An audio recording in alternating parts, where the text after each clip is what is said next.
perspective. All the world's a stage, and the men and women are on it merely players. They have their exits and their entrances, and one man in his time plays many parts. You may recognize that. It's a poem of Shakespeare's, and it's as true today as it was then. We have all of these different interactions with people, and sometimes it feels as though somebody else wrote the script. And no wonder. There are so many people on this little planet of ours that we are constantly interacting with other people. Your thoughts, your actions, your inclinations all lead to these interactions with people. Not all of them are terribly smooth, and that's why I'm here today to give you some tips on how to improve it. We all hope that our relationships with other people are going to be harmonious, that our tune is going to resonate with somebody else's tune. I've got news for you. Very rarely, for more than seconds at a time, will your tune resonate with other people. People won't play your tune, they will play their own tune. It's tough. As a result, who do we have most of our interactions with? Well, family, of course. Family, friends, neighbors, people in our workplace, people close to us, hardly ever radical people, murderers, hijackers, random crazies, boogeymen, and so on. It's people who are close to us. And inevitably, with people who are close to us, we're almost more likely to have conflict. And conflict causes the most unpleasant feelings, pain, distress, trauma, permanently damaged lives, very often from those who are our nearest and dearest. Isn't that an irony? That's life. Whoops.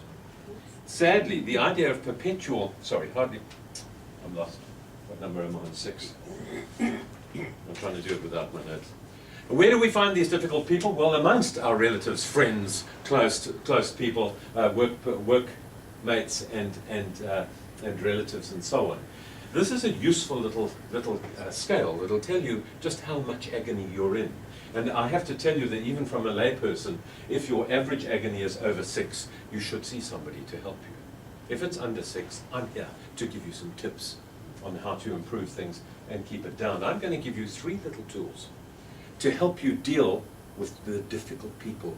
You know, those irrational sods who don't understand what you're talking about, or who think you're crazy. Those people, those are the people I'm here to give you little tips on how to deal with them, how to deal with the situations that arise. But before I do that, I am of course a lawyer.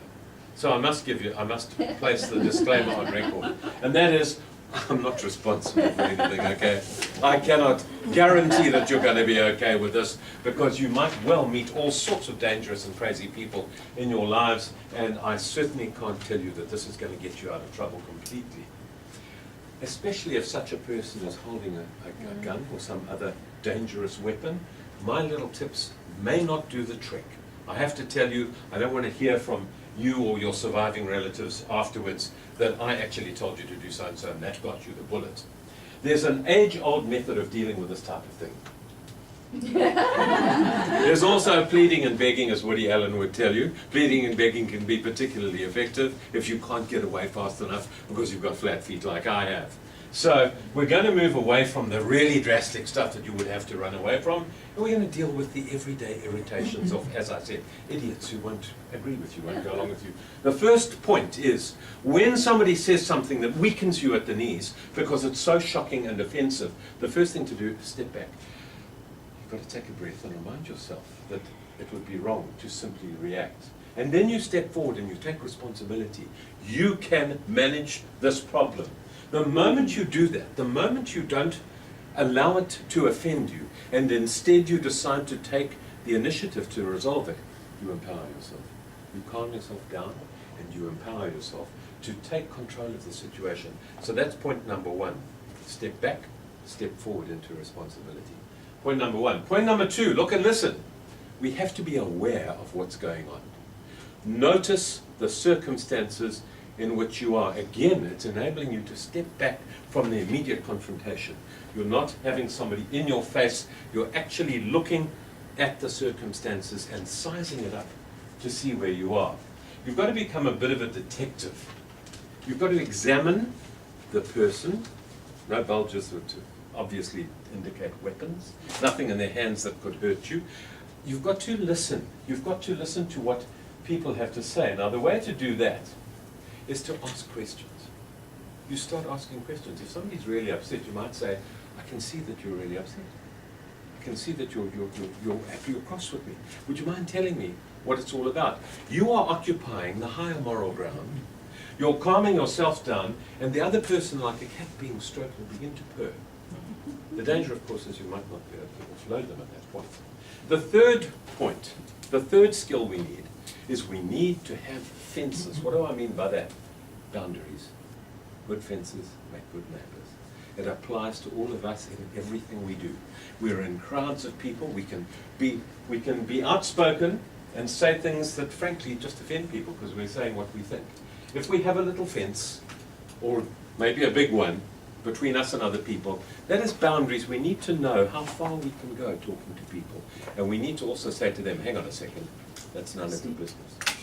You need to say that sort of thing quietly, not offensively, and things will go well.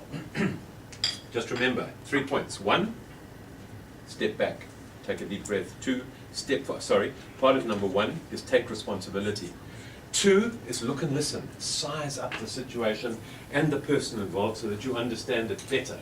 3, have boundaries. You work on that foundation of 3 and things are going to go far, far better for you. One closing fact.